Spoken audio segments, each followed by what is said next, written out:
I would like to invite two of my colleagues at the board of WBA. So J.R. Wilson, Vice President of Tower Strategy and Roaming at AT&T and Chairman of WBA. J.R., please come on stage. And Dr. Derek Peterson, CTO at Boingo Wireless and co-chair of WBA.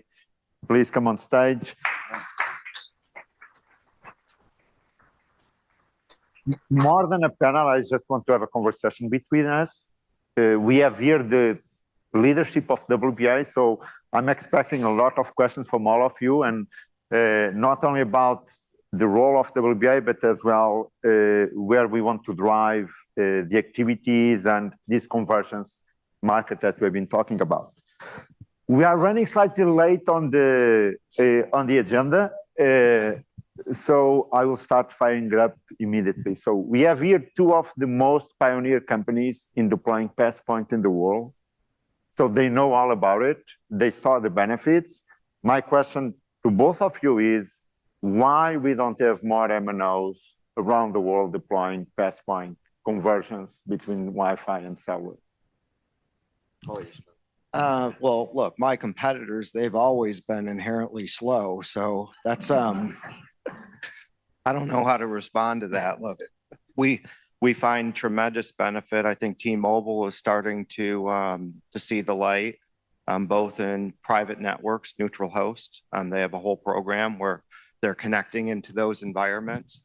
There's nothing unique about AT&T other than we want to provide the best experience for our customers, which to me is always meant, look, I'm from the roaming world, so I want to cover every ounce of white space across the entire country and ideally the entire world. And you do that through deploying as much cellular as possible, and that includes having partners. Been doing that for years. You do it by deploying as much Wi-Fi as possible. We've been doing this now for years. The whole convergence issue, I think we have different definitions of what convergence really means.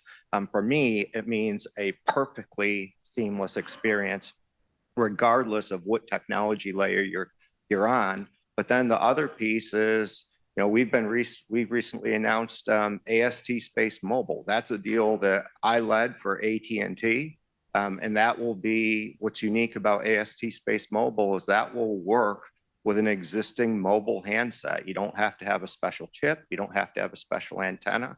So my passion and my goal has been creating the best experience and again, covering all of the white space.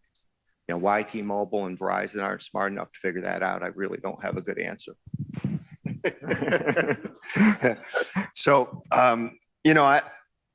my thing, I've been starting to, I was listening to Matt and I was listening to what he was saying, and I've been thinking about this a lot myself with all these convergence.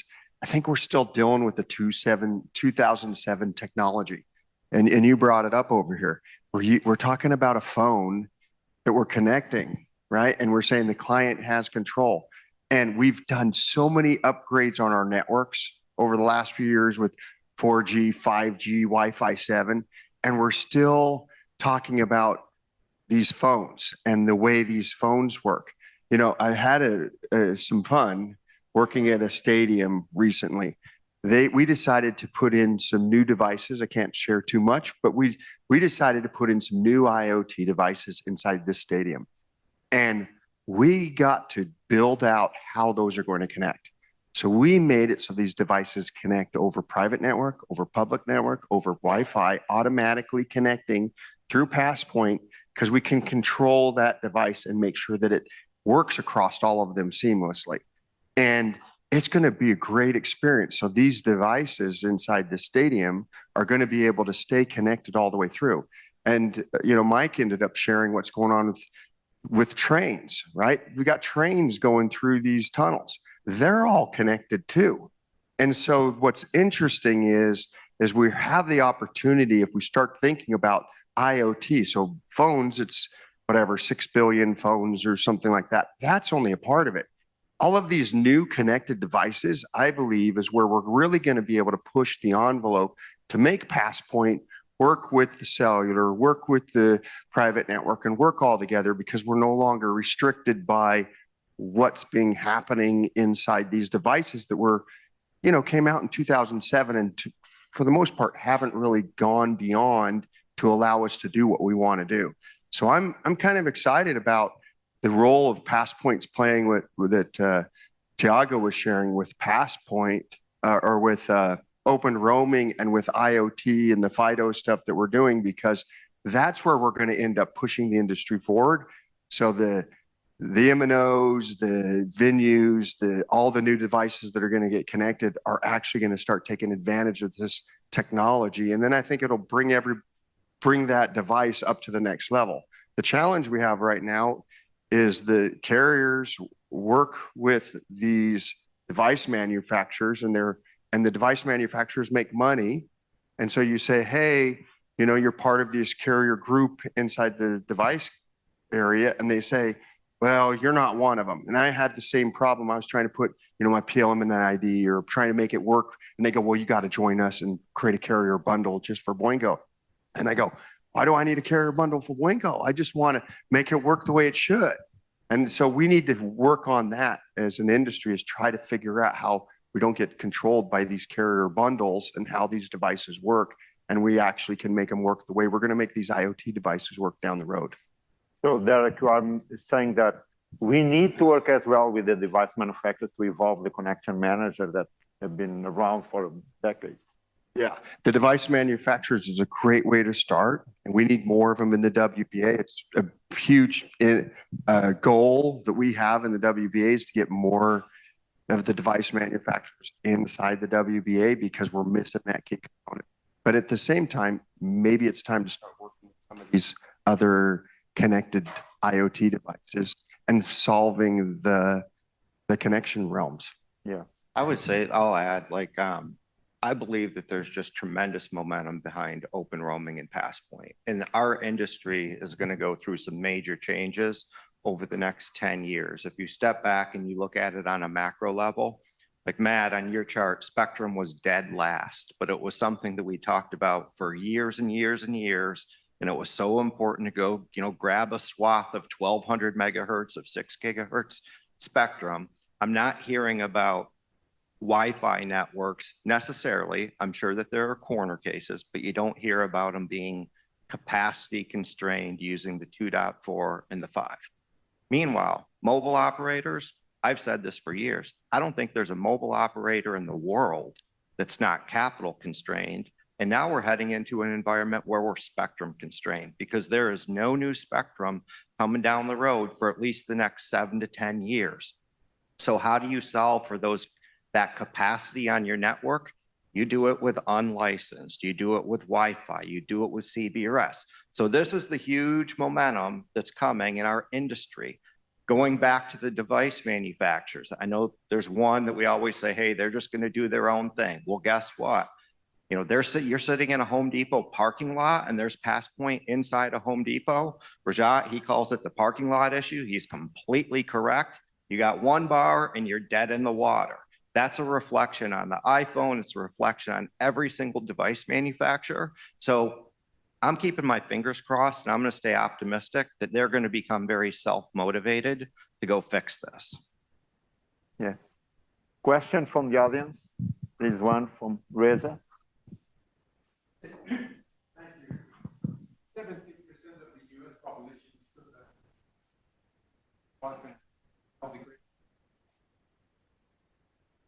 Thank you, Sarah.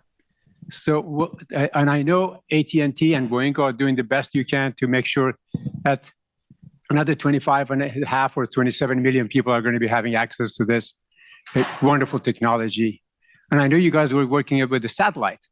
Can you comment on what the role of the satellite is going to be in the ecosystem of the connectivity as we were talking about today? Thank you. So look, there's different flavors of satellite in the space segment space. So you think about, what Starlink has historically been doing with their LEOs.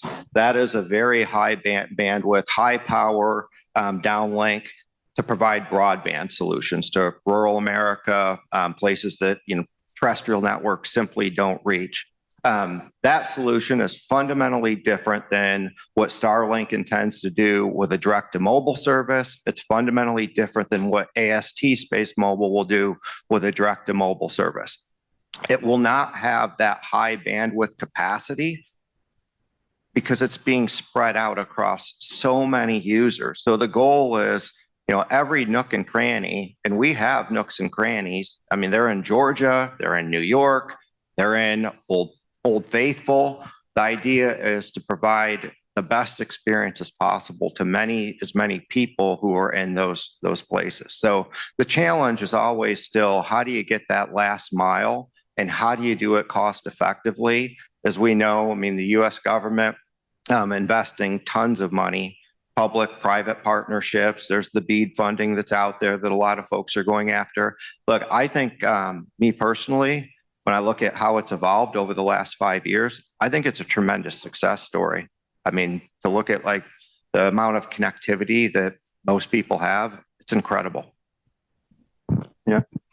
Yeah. I'll add something. 30 years ago, when I was a Air Force guy running around and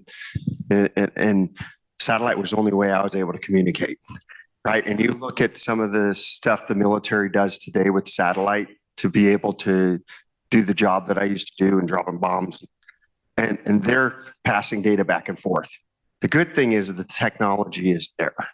It's been there, right? I worked at Iridium when I first got out of the military. I worked at Iridium and I was like, this is the future, because I saw it when I was out there, in the middle of nowhere, trying to do my job and stay alive. And one of the interesting things is I think the problem is still the commercials. And I think we just got to figure that out. But I think, the government has the technology. They're doing it. You look at some of these movies, TV shows you see, I watched one the other day and I was like, dang it, I wish I had some of that stuff when I was out there. And I know it's possible because I saw it and I have buddies who use it.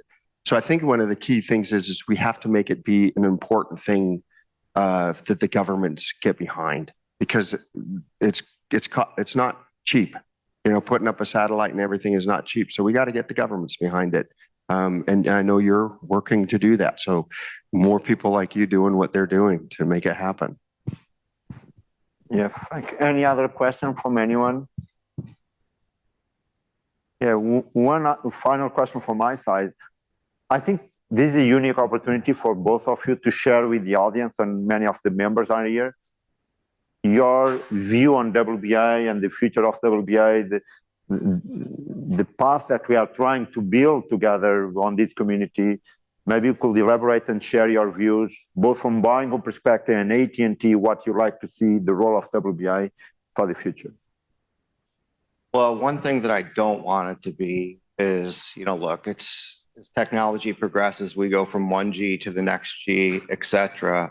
And along that journey, I feel like there's still all these opportunities to create better customer experience. Like I said, that whole seamless handoff issue, that is like right smack in the middle of my bullseye. And it's so vitally important to me. And I think it's one of the foundational pillars that the WBA stands for.